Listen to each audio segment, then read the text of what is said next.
Education, Laurie Kilmartin. Did you want to begin? Me? How you doing, friend? I'm okay. Yeah. I'm in my mom. This was going to be in my mom's bedroom. One thing that whenever my mom was hospitalized, or when she went to visit my sister, I would always change things quickly because it was much easier to fix things or get new rugs or do all these little things that we needed to do for her while she wasn't there. Yeah. So we had talked a long time ago about her and my son switching rooms because my son there's no closet in this one. It's very tiny and he was outgrowing it and his feet were sticking off the bed and all that stuff. So he was going to take her room, which had a double bed in it and a closet, and she was just going to live here and have a little single bed, which is plenty for her. And that was that. And so after she died, I didn't get that thing where you go sit in the person's room and just take in their essence like I did with my dad. Like I was in his den. I was like crying in his den, Wow. And that was important, And so now, like I already kind of changed it. So when I would go in here, she hadn't seen it yet, and so she hadn't lived in it. I just moved her shit in here. And so it didn't feel like her. And my son had already taken over her room aesthetically. I either shit everywhere. Right. There's drawings everywhere. So it just felt like, I'm not even going to get that, Right. But, oh, well, it's a minor problem in life.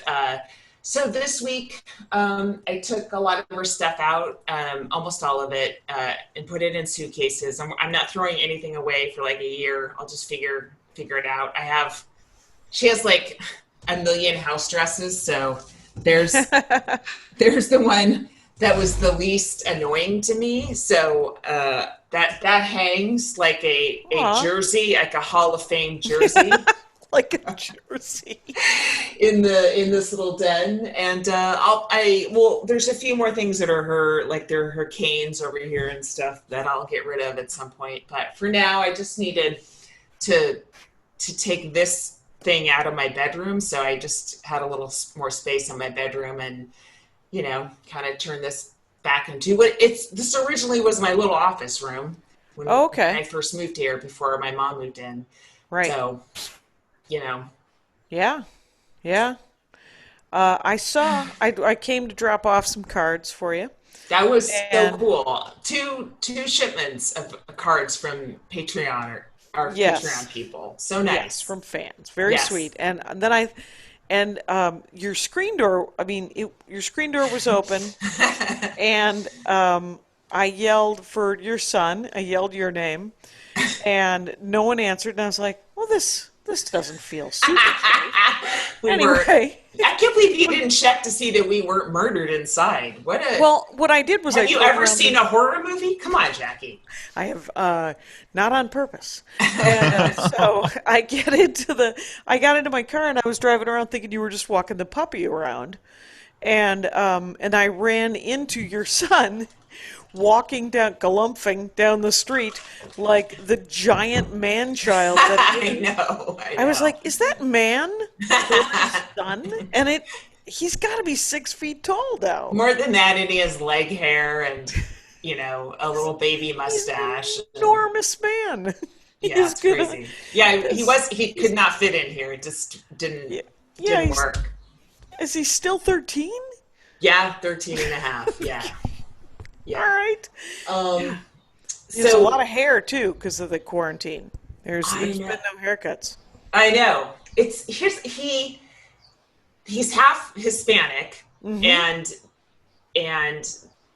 the Hispanic part of him doesn't have like a lot of leg hair. So it's interesting to see my dad crop up in certain ways in my son. It's kind of cool. So the leg hair and the hair is just not the color, but the density super curly and big. Yeah. And just growing on the top of his head. Sure. Thank God. He's very healthy. Very healthy. Yeah. Seems like he has a nice pelt. That's a new way to describe my son, and I accept it. And there's been that's Kyle shaking off the pitch. I don't like describing a young man's nice pelt. Feels like we should all go to jail. Yeah. How come we could still podcast and Dalia has been canceled, Jackie? Now explain that. Someone was talking to me about canceled and Me Too'd, and how those are to use them as descriptive words were somehow worse. And I was like, I'm over them entirely. I'm over hashtags almost entirely. Well, here's the thing. Like you just lose fans if they don't like what you did. You know. So like with Joey Diaz, I'm living that. Yes. Joey Diaz probably gained fans from the whole retweeting of that clip, because the people that didn't like that clip weren't listening to him anyway. No. And the people that hadn't seen it, but they loved pissing off SJWs were like, oh my God, I have an uncle, you know. It's like a lot of guys out there don't have uncles, I guess, and they need an uncle, so they got their Uncle Joey, and fine, that's good for them. That's their content and all that stuff. It looked like you got like 40,000 new followers, by the way. Yeah. Yeah. I think I was around 70 when my mom was alive, and now it's a little over 100. So. I thought you were at like 50, and I think you were at 90. It was creeping up during, during the election year. I don't know. Oh, okay. But just slowly, just normal Twitter creeps. You know, nothing. Yeah. I expect to lose most of who I got. But well. You can't kill someone every week. Whoa! I thought we agreed that she died of natural causes. Excuse me. The story is COVID. Stay on the script, please. I have to say that last week, because there's been a lot of comments, because I post on Wednesday, I post this Zoom video on the YouTube, and on and clips, because Jed does our Instagram, the Jackie and Laurie Instagram, and he takes video clips and captions them, and it's amazing. Oh, so nice. The comments on that, I've been getting comments, and a lot of people are like, Did you guys think that maybe the podcast was haunted? And I was like, did you listen to the podcast? It was called the Haunted Podcast. Are you not paying attention? And I thought about saying that it was haunted probably 3 or 4 minutes before you said it was haunted. But I held back. It's the pause of riffing that comedians might want to look into, because I thought it might have hurt your feelings. And then you said it 3 minutes later, so I essentially gave you that laugh. Look how bitter you are, holding on to this resentment for a week. For a whole week. I know. You're truly a headliner, Jackie. Yeah, it's one of those things. What shirt are you wearing? It says "Humankind be both," which is ridiculous. Oh, okay. And I think I bought it. I must have been. I know. I was in D.C. and Maria was doing that joke. It's on her special on Amazon about you can't wear shirts like this. And then not get called on it to be those things. Yeah. Anyway, so I did a Rush Tickets show with her last night. So tell me all about this. It sounded crazy.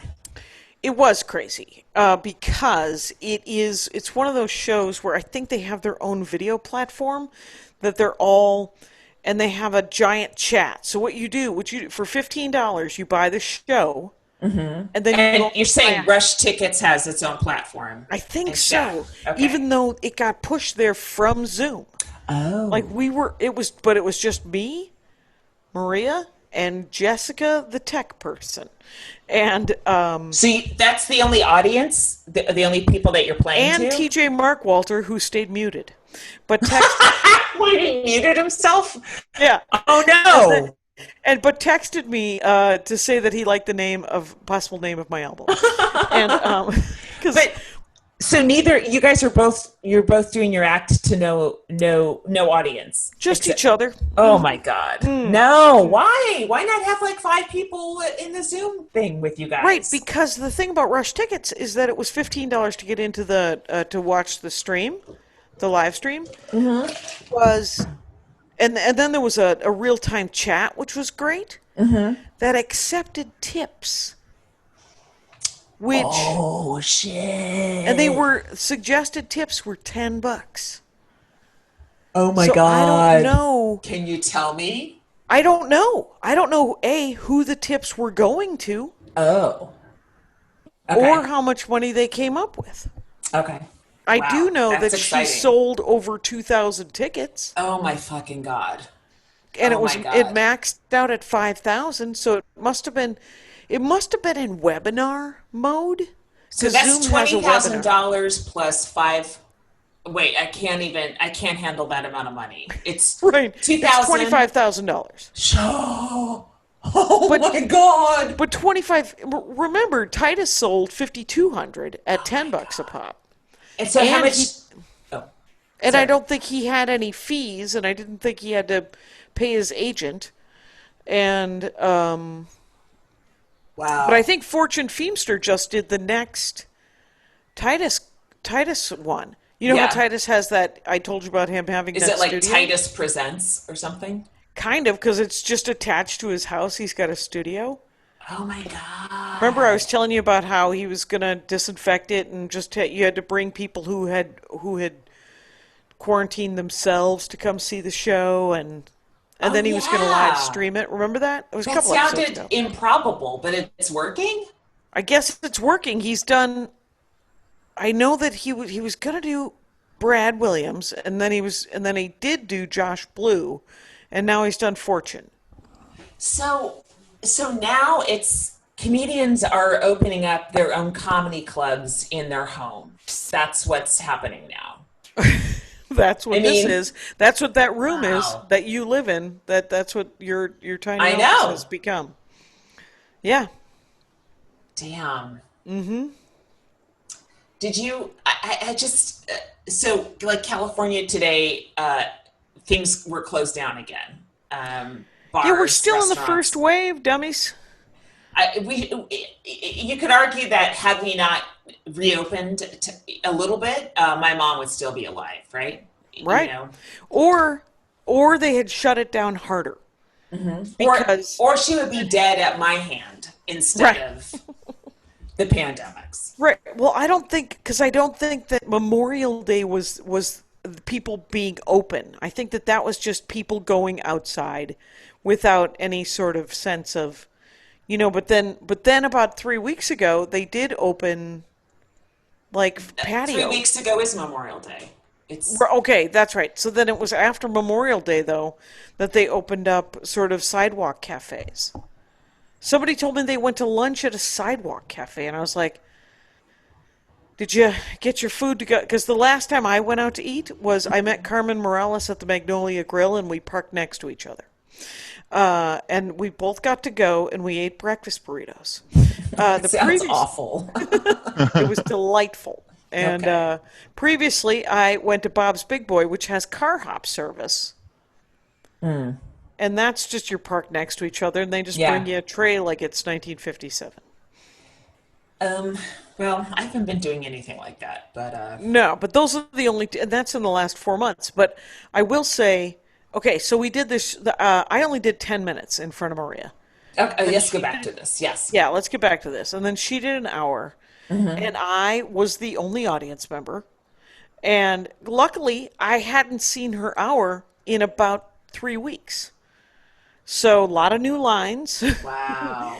I was able to laugh again at jokes, premises I had heard before.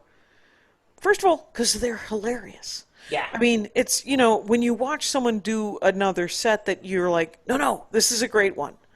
And then she has a new closer. Wow. Which was awesome.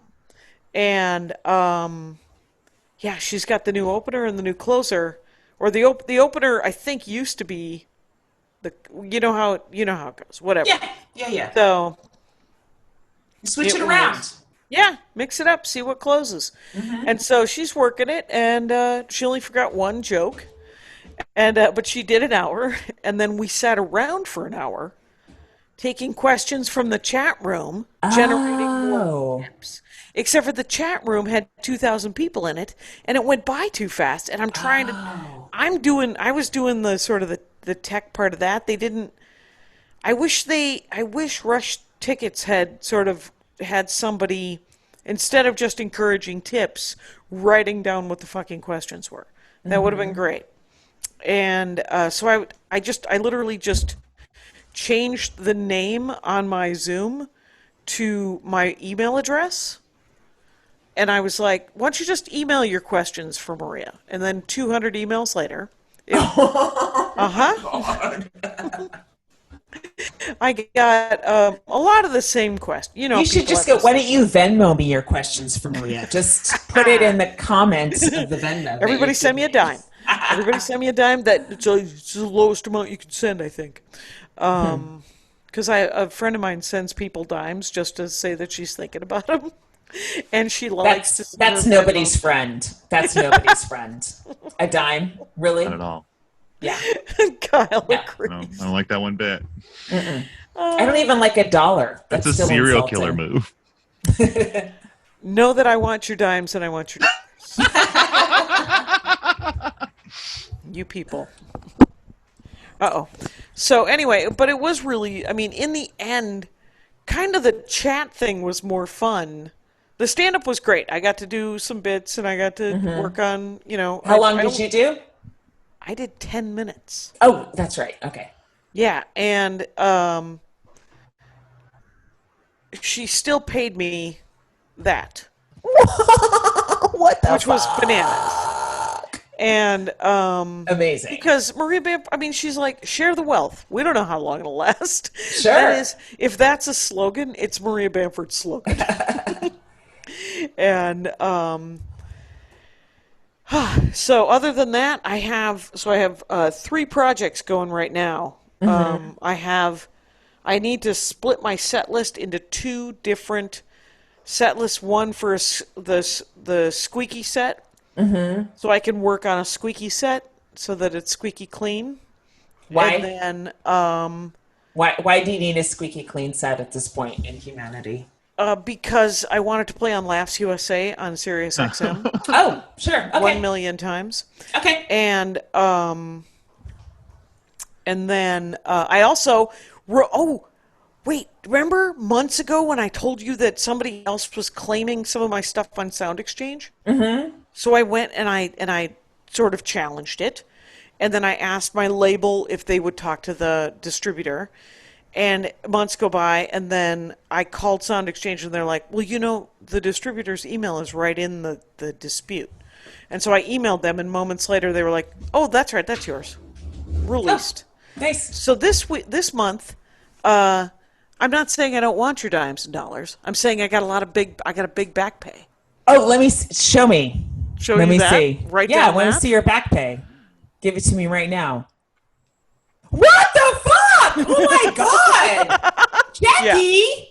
And yet you still need the dimes. I want the dimes and dollars. You don't deserve the dimes or dollars. How dare you? How dare you claim you need dimes when you're getting that back money from Sound Exchange? It's a one-time back money. So it turns out every month I have bills. It's a recurring thing. It's like congenital hunger.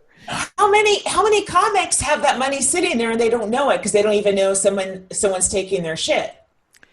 Do some damn research. It is, I'm not going to lie to you, a pain in the ass. But it is, I mean, there's these projects that I've given myself. You know, some people are doing sit-ups. I've decided to gain 15 pounds. But I'm also checking the online, like, I'm trying to do I'm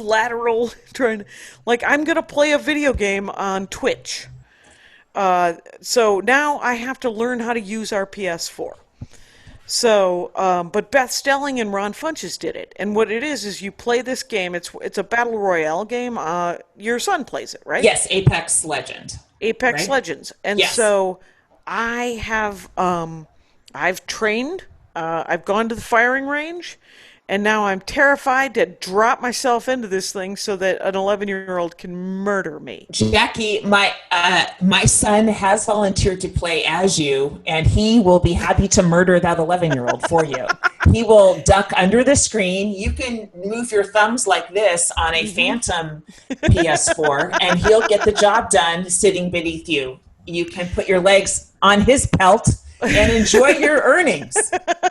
But I have this but I want to learn how to play. Plus, they're paying me enough money that I should learn. And I haven't played, the video games that I play, and I don't play that much, 4 or 6 hours a day. It's not that much. But if I played the PS4 for 4 to 6 hours a day, I would learn how to use the controller right, and it looks like a really cool game. So I'm working on that. I'm working on the 2 different set lists, and then I've almost finished the first story in a comic book that I'm writing, and so I'm pretty happy about. I'm happy, but I've hit a wall with sort of all of them where I'm like, this is the part where you have to push through to actually finish. You're like, oh, I'm almost done. I guess I'm gonna go lie down.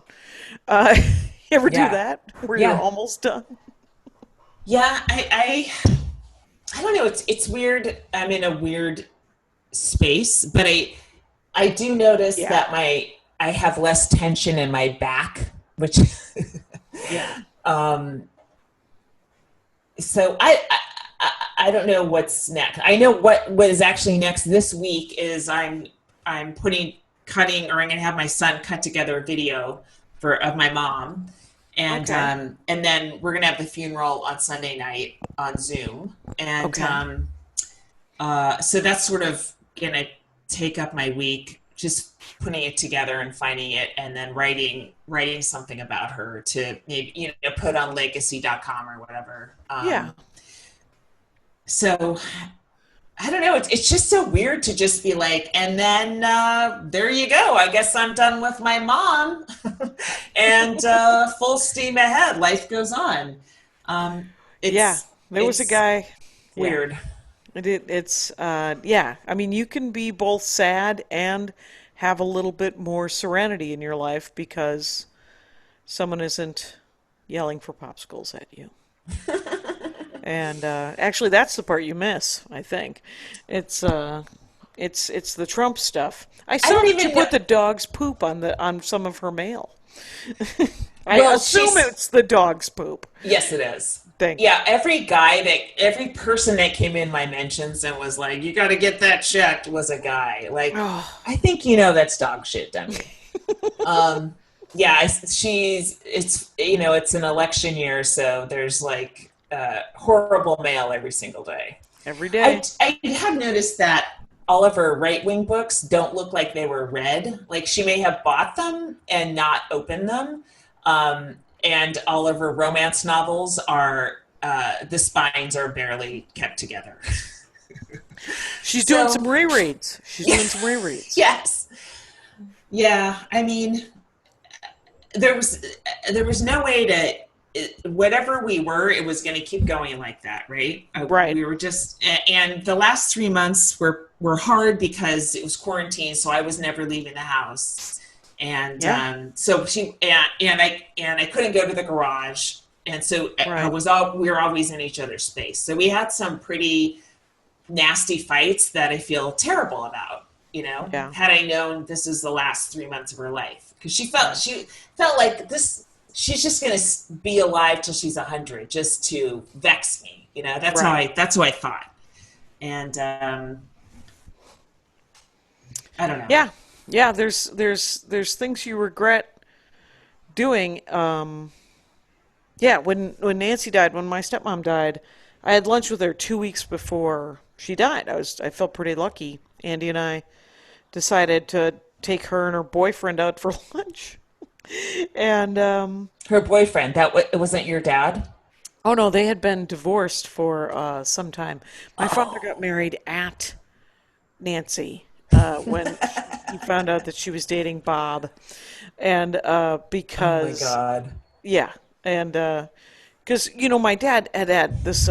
He'd been having affairs, and Nancy told me that they were out to dinner one night, and this is a true story, but I think I did it as a bit on something. And he was out to dinner with Nancy, my dad, and my stepmother, Nancy's brother, Greg, were out to dinner, and it came up that he had been having an affair for 9 years, and my father said, "Not 9 years in a row." And you're like, wow, you're a dick, but that is funny. He had a point. Right. So once Nancy was sort of done with him, he was still living in the house. They were living and those last years before because both of their moms lived with them. Both of my grandmothers lived downstairs and they lived upstairs. Oh my God. It was like the worst episode of The Golden Girls, right? Oh, that's so much pressure. And the grandmother shared an apartment? No, they had just separate my places. childhood home.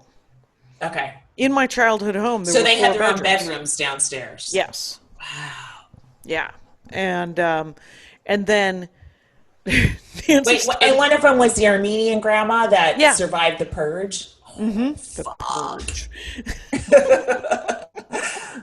The genocide. Yes, and the other one was my Granny Puts. Granny puts her things away when I was a child. Anyway, a lot of catchy. She was Italian Polish. Nancy was Italian Polish.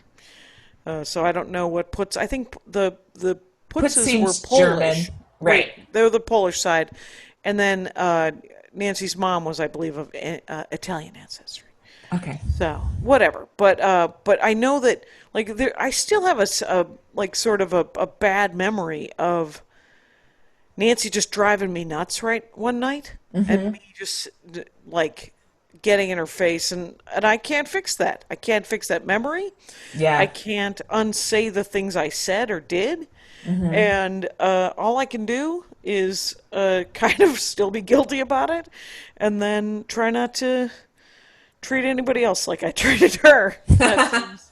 Super. I know. I feel like my son, so he's 13, which is the age where you just start thinking everyone's annoying anyway. So he turned on my mom pretty quick at 13, and she said, "He's getting this from you." And I'm like, oh, she's kind of right. But on the other hand, my son and I are both right because you're fucking annoying. So I don't know who to. When I ran into him on the street, I said, I'm sorry about your grandmother, and he threw his hands in the air and goes, yeah? What? Oh my God. He did I think he lasted as long as he could last. I mean, you have to remember that in some ways, even though he is a 6'2" man, he's a child. Yeah. And, 13 and 14, that is not the most sensitive time for any child. My only consolation is my sister's kids were kind of the same way. I'm like, oh, good. It's an age thing. If it is any consolation, all children are assholes. It's true, though. But I will say this. Speaking of which, I am in the garage room, right? This tiny... Oh, yeah. Love it.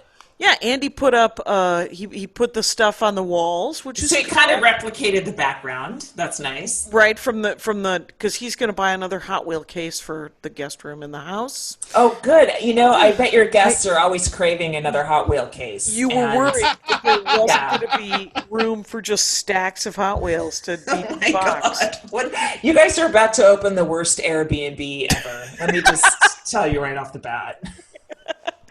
But I did move some of my books into this here bookshelf, which is I'm trying to get things out of the house, possibly into this room, to make the echo less, and to empty our tiny house and put it in this tiny room.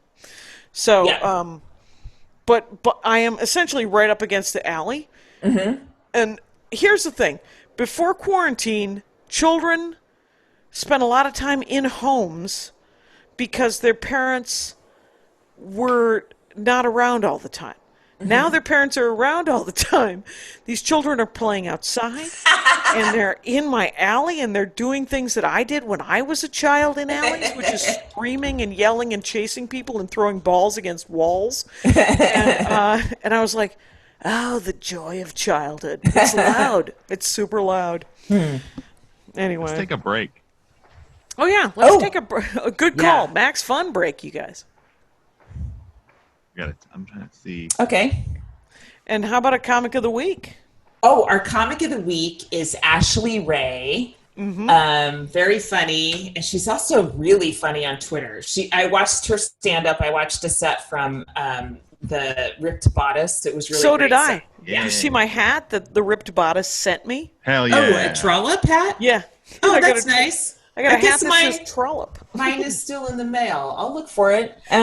Did you order any books? Did you decide to support them in their quarantine time? No. Your mom would have. She would have enjoyed a romance Oh my novel. God! If they have a used section, she could. They fill do. it up. The entire second floor is all used. Holy shit! You should go drop them off. They don't do a lend-lease thing though. You just drop them off and go, throw these out for me, and then they don't sell them for like $2. Can it be the Joanne Kilmartin Memorial used book room? Aw, I would pay for that. Little plaque. Yeah. Yeah. She would like that.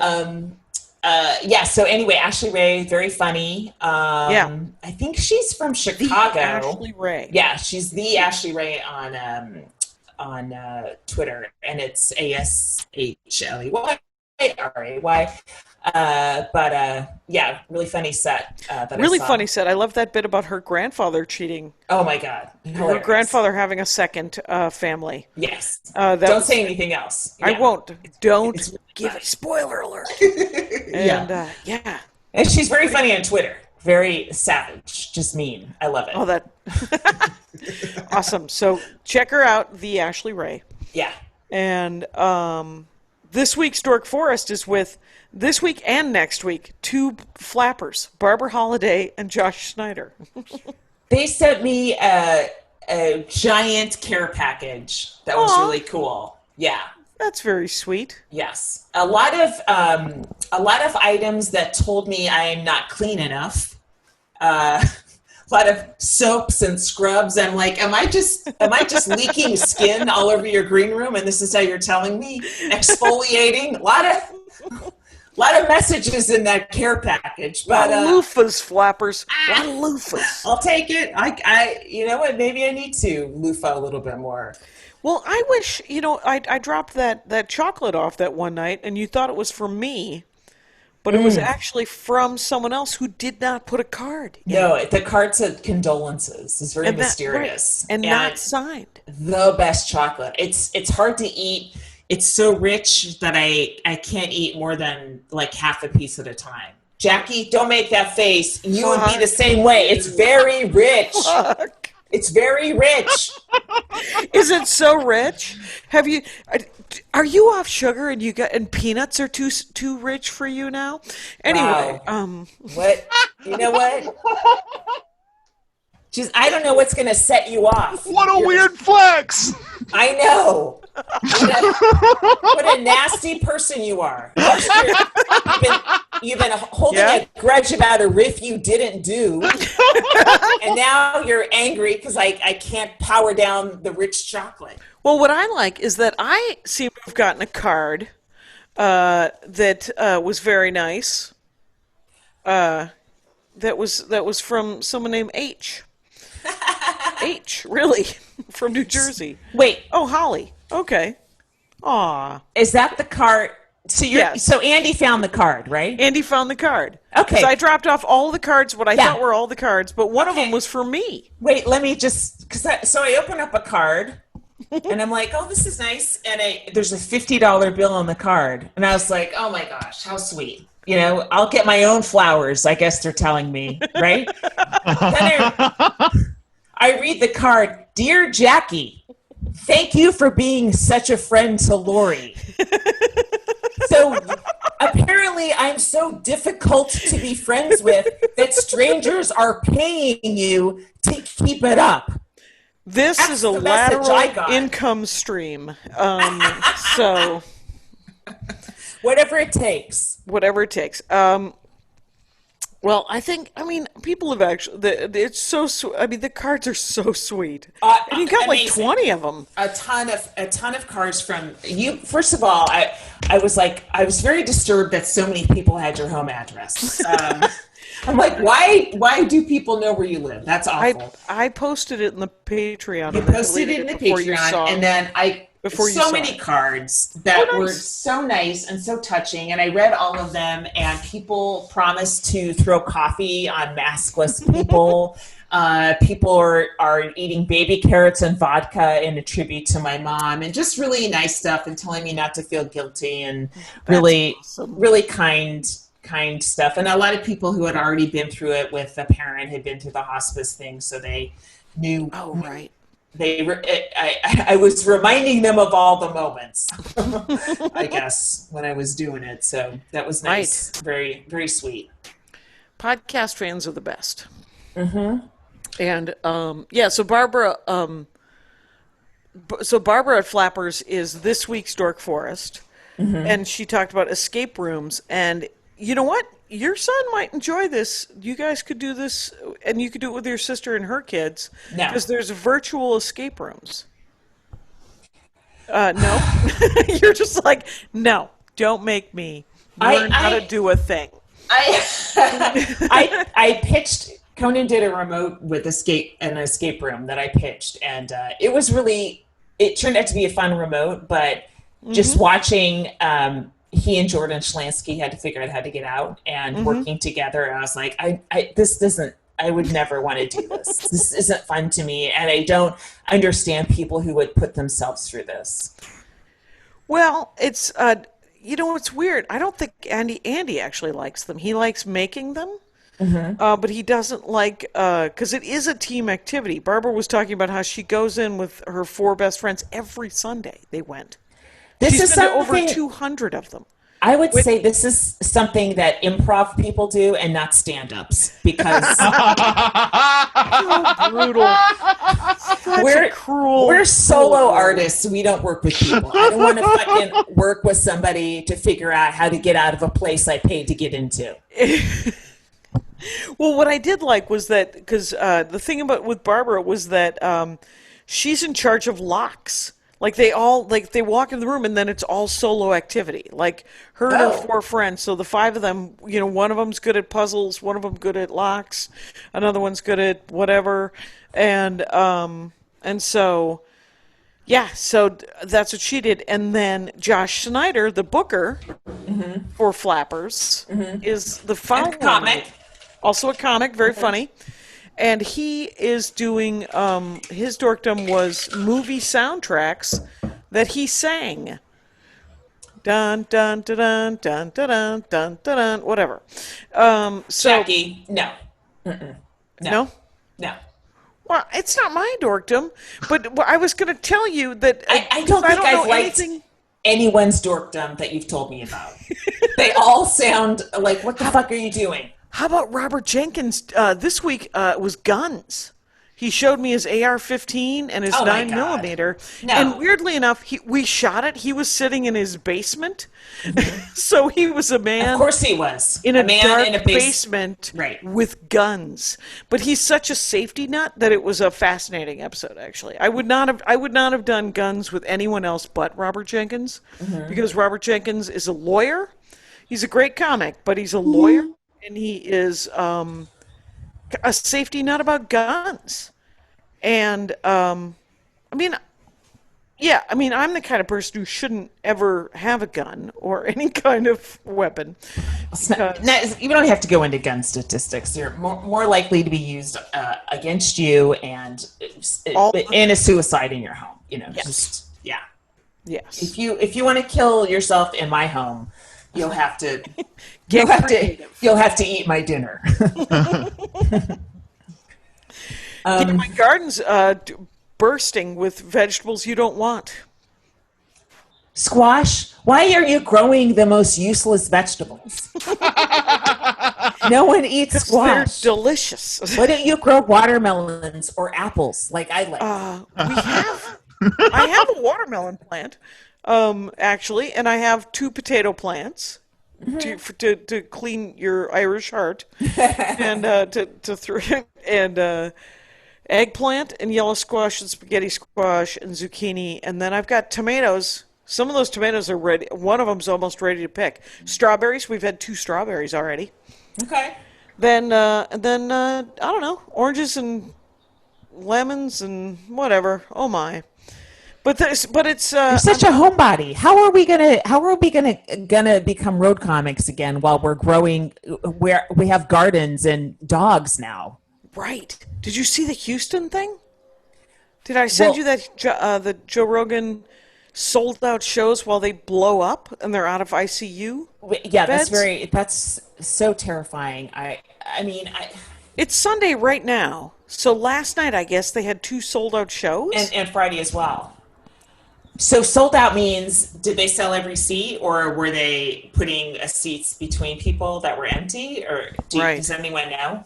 I don't know. Even still, to be in a closed room right now, and the improv seat 450 to 600 now. Oh God, that's so. That fucking means that there's dangerous. 225 to 300 people next to each, and anywhere in a room that's closed. Right.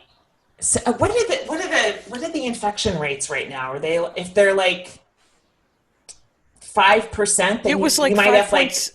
6 people have COVID in that room, right? Right. That, and you're performing.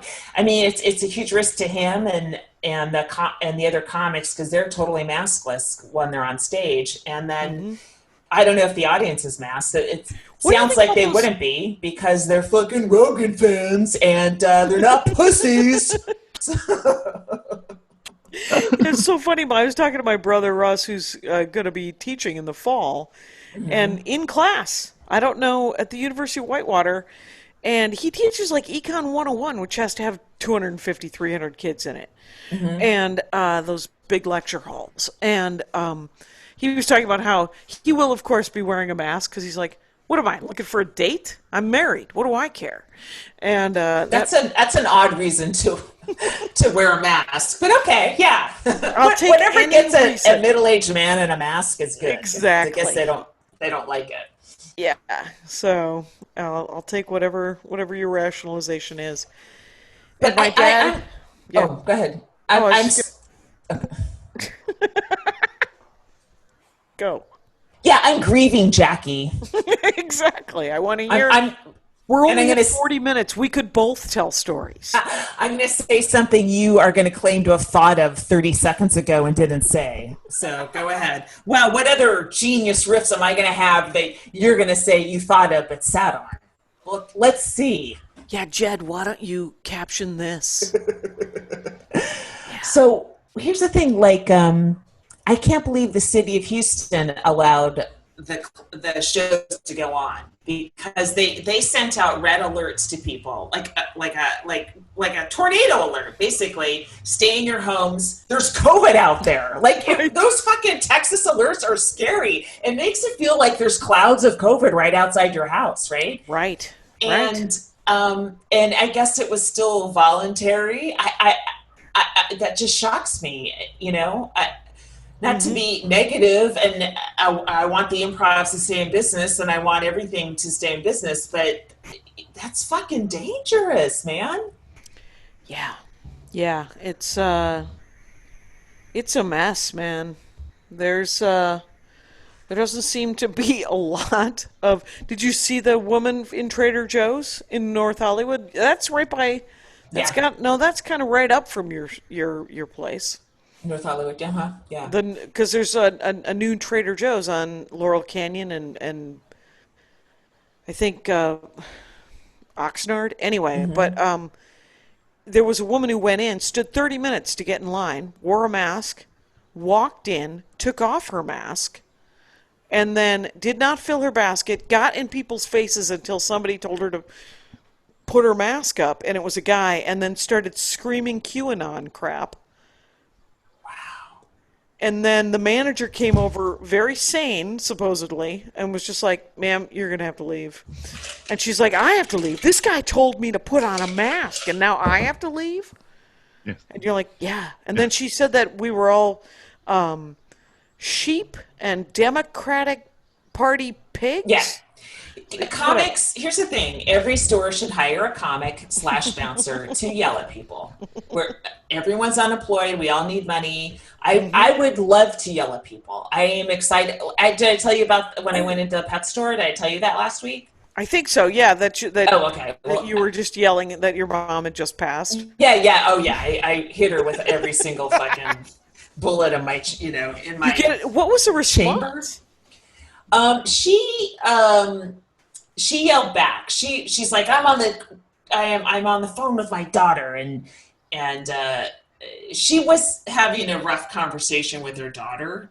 It wasn't like that lady in Trader Joe's. Oh, right. I did feel a little guilty, like I was jumping in on an emotional situation, but we have 2 employees at the pet store. It's a very tiny place. And this lady is shouting, and it doesn't matter what your conditions are. It doesn't matter what you're upset about. Cover your fucking mouth, because there's other people around you. And It doesn't matter what your excuse is, why you have it pulled down. If you are yelling at your daughter and whatever, I don't care. You're endangering people. All right, let's unpack it. Let's set up sort of like lifeguard towers in stores. Yes. With bullhorns and comics just yelling, aisle 7, you looking at the shampoo, pull up your fucking mask. That's crowd work. We fucking love to identify people by their shitty shirts, right? Hey, you in the fucking Hawaiian shirt and the black socks. Nice outfit, asshole. Pull up your fucking mask. Hey, pink polo, pink polo and yellow Crocs. Get it together. You're too close to that lady. God damn. And then they could yell at us and we can yell back at them, and it feels so good.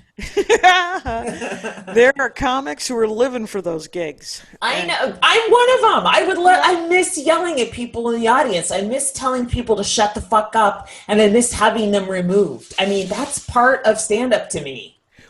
We could also make it interactive, where you could sit in a dunking tower, and then they would have to buy 3 balls and throw balls at you, and then... No, you just ruined my great idea. That was your idea. You ruined it. One pitch too far, Jackie. Oh, I'm still riffing. That's all it was. I can take it. I can take that was not something you're interested in. Have you ever sat on one of those dunking towers? No, I haven't. Mm-mm. Why? Is that someone's dorkdom that they love to sit on dunking towers? Probably.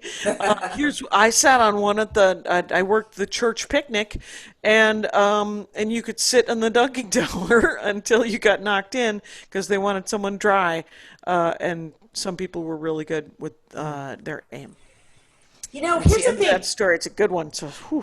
My mom, she was raised Catholic. She stopped going to Mass in like the 70s, and her excuse was that it wasn't in Latin anymore. I'm like, honey, you don't speak Latin, so but she didn't like the English Mass or the folk singers. I don't know if this happened in Wisconsin, but in California, they started bringing in like long-haired hippie, acoustic guitar, folk singers into Mass, and my mom was like, I'm not having this. So she stopped going, and so I didn't have any like instructions for her on what she, like any hymns or any, she wouldn't know what a Bible verse was anymore. So I'm just sort of, making it up as I go along here about what to have. What you might like. Yeah. Yeah. I mean, it's more like what we like, right? She's not here. We're just trying to celebrate her. Yes, that's it, exactly. I think I'm going to set the video to the Gaga Joanne song, and then we'll all just sort of, chime in with memories, I guess. Yeah, you just find some good ones. That's all. Mm-hmm. Make sure the stories are funny. And my brother Russ told my dad that when he dies, he doesn't, because my dad wanted to be buried in the VA lot. And my sister said, I'm not going to 3 cemeteries, Dad. If you want to be visited, you got to be planted next to Mom. Yeah. And and then Russ was like, my dad had some request, and Russ goes, that's not what we're doing. Yeah, we're gonna have a nice. It's gonna be a nice madak at church, and then which is just lunch. What's and madak? That's lunch. Yeah, it's Armenian lunch. Okay. And then we're all just gonna tell stories about you. Some of them won't be flattering. How about that, Dad? And did you tell him about my mom to scare the shit out of him? I did. I did tell him to literally to try to scare the shit out of him. Yeah. I think he was feeling guilty that I was ordering Instacart of his groceries. So he has started making the old ladies in his building, when they go out for groceries, to pick up his groceries. Okay. And I was like, all right, whatever. That's good. Saves me $30. I win. Sure. I guess. What about just ridiculous. Anyway, do you got any sets this week? Let's talk about comedy. He's driving me nuts. What if we took a break? Oh, we could take a break. All right, we're back. Yeah, what kind of sets are you looking at? You know what? I have been disorganized in the past week. So I do have sets, but I don't have them. I have them starred in my Gmail, and that's okay. But I'm opening for Todd Barry pretty soon. Because he's doing that virtual crowd work thing, yeah. right? Yeah. So I'm gonna do a set on that show. That's awesome. And then I don't know, I'll take whatever. I don't have anything. I got nothing. Very sad. Sam, is it Sam Varela who does the quarantine thing? Yeah, it's Monday through Friday, so she's always taking people. So okay. I think she pinged me about doing a Tuesday, and my Tuesday is always concocted. Well, there's Wednesday and Thursday and Friday. I mean, I don't have to list the days of the week to you, do I? Yeah, you do. Okay. What's the one in between? Anyway, and then there's Monday. And I was trying to book the July 27th for Flappers, the next. Oh, right. Oh, us. We're doing the Jackie and Laurie Show. That's right. We're going to do another Jackie and Laurie Presents. We're going to have 4 to 6 comics of the week, maybe. Well, Kilgariff can't do it. I've pinged Parna. Okay. We'll see. We'll go through our list. That'd be great. Yeah, the list is at the comic of the week list. What happened? I don't know. It got lost. So all the way up, we're up to 2019, and I filled out all of 2020 like through mid-May, and it disappeared. I don't know what happened. There was like some sort of notification about a WordPress update. I'll look into it. It's on my long list of things to do that I will get to. I promise. Sure. But one thing I fucking hate investigating website problems. Right. It always takes so long and whatever. Yeah, I wish we had like 3 of those posters, like the one was made the first year of the comics with the names alphabetized on first name with that nice color scheme. That'd be, because then everyone could just look up names like all the Abigails. And you see that Rontowski left Twitter for a second. Why? Because her name is Karen and she's getting a shit ton. She can't take it. Oh my god. Yeah, she's just getting too much guff. Nightmare. But her tweet was hilarious. She said, "I'm thinking of changing my name. There aren't any bad Jezebels." I know, that's such a great. Karen Rontowski, you guys, check it out. She's How on about Instagram. Ivanka? There's not many Ivankas. Oh my god. Yeah. So there's so many great comics though. I might just do. So what I want to do this week is I might want to do 2 hours. One just the clean set and one the not clean set, because I don't think the clean set is clean enough. So I think I have to work on really squeaking it up. Wait, are those 2 separate hours of material? Yeah. That you've written in the last 6 months? 4 years. Oh, okay. When's the last time you released an album? It will be 4 years in March of next year. It feels longer. Okay. It feels like 1,000 years ago that Hero came out, but that's because it came out 6 weeks. Well, I recorded it 6 weeks after the election. Right. So I'm going to record the next one, crowds willing, in either December or January. Well, okay. Would you record it on Zoom if crowds weren't willing, if it's not an option? No. I might as well do it alone and then just cry as I say, you guys, you told That could me. be a third hour. But you could do the Chris Titus model where you could just have audience members that had promised to quarantine. It's so much to ask of people to see a comedy show that they quarantine for 2 weeks. Right. You know? Oh my God. What world are I'm just trying to think of how are clubs going to stay in business if they're only allowed to sell a third of the amount of seats. Erica Rhodes did Acme and this how weekend. was it? I don't know. I just saw the Acme ads because what they're doing is they're seating some people. Yeah, so is that working? Like 30 people, and then because they're running it like a studio, right? There's like a studio audience, and then they're projecting it onto Zoom as well. Yeah. I don't know how the numbers are looking, but I think that, with everything, if it isn't amazing, like if the numbers aren't amazing, the thing about Louis Lee is that he's like, no, we're building. That's what we're doing. We're building a thing here. And it's a really good idea. Oh, it's a great idea. I mean, I'd suggested this to Maria the other day. She said that she was worried that because there were so many tickets sold, that her laptop was going to fail, so she also had her phone up and her I think desktop with a webcam. Yeah. And I said, oh, Rush tickets should change the perspective. They should push. Oh yeah, they should have somebody working that. Yeah. Doing switch, right? Do you look at Kyle's face? That's so clever. That's so smart. Right? Yeah. No, I think so. Do you think all the stuff that's coming out about women and being harassed and stuff in comedy? I was thinking, I feel like when we started, it was bad, but it got worse. And maybe it got worse because comedy got more popular and there was tons of little tiny places doing stand-up and it was attracting a lot of shitty guys. There's certainly more people. Yeah, I mean, some of the stuff I was reading, I'm like, it was never this bad for me.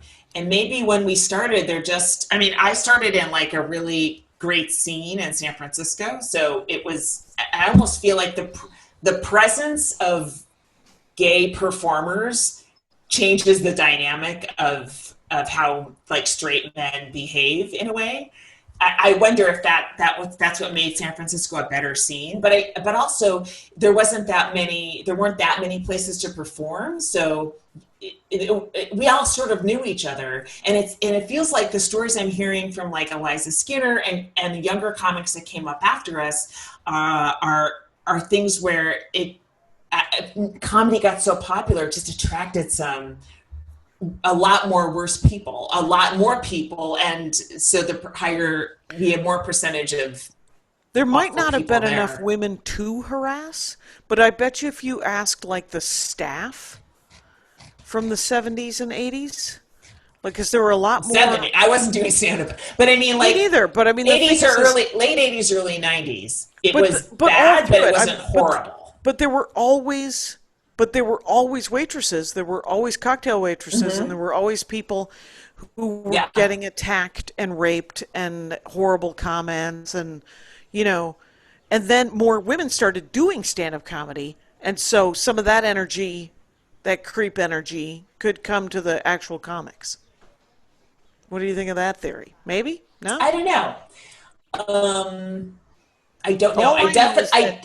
I know female servers are constantly harassed by male comics on stage when they're handing drinks, right? It's always like, please tip her, she's expecting my baby. Like that, the fucking hackiest shit. But, and you just, all right, here's the drink, and you just try to get through it. But that smile. In addition to that being hacky, it's just like, let her fucking do her job, please. This is why they can pay you, is because this person's drinking and this woman is giving you. Right, and you're a hack, and you're going for the lowest possible common denominator. Right, so, right, exactly. So, but the staff harasses each other too, if you think about it, Sure. And I think I was in Peoria, and the bartender said to the waitress, "Oh, you dropped something. I'm going to have to get under your skirt to see where it is." And the bartender said that to the waitress, and I said to the bartender, "What the fuck just happened? I was over here just trying to get a Diet Coke with some cranberry juice." And the waitress looked at me, and she goes, "Right? That was weird, right?" And I said, "Yes, more than weird. It was super weird. It was fucked up." And I guess, that guy, and then Peoria is right next to the Gentleman's Club. Mm-hmm. Have you been to the Peoria Jukebox? I haven't. No, but I want to work it, especially now. And it's across the street from stock car racing, and you can hear it Saturday second show. I swear, the shittier the gig, the more I want to do it. Kind of place. Live it up. The more obstacles, the more I want to be there. He is the club owner guy. He's actually really. I find him very funny. Mostly, one of the funniest things he does is he calls people who made reservations and left their phone numbers that aren't there at 8:00 to ask them where they are. That guy should be on the lifeguard stand in a Target. Exactly. Seriously. That's the kind of energy we need now. Yep. How much time have we done? I think that might have just been sticking the landing right there. On the callback, close on the callback, right? Yes. Done. Bye.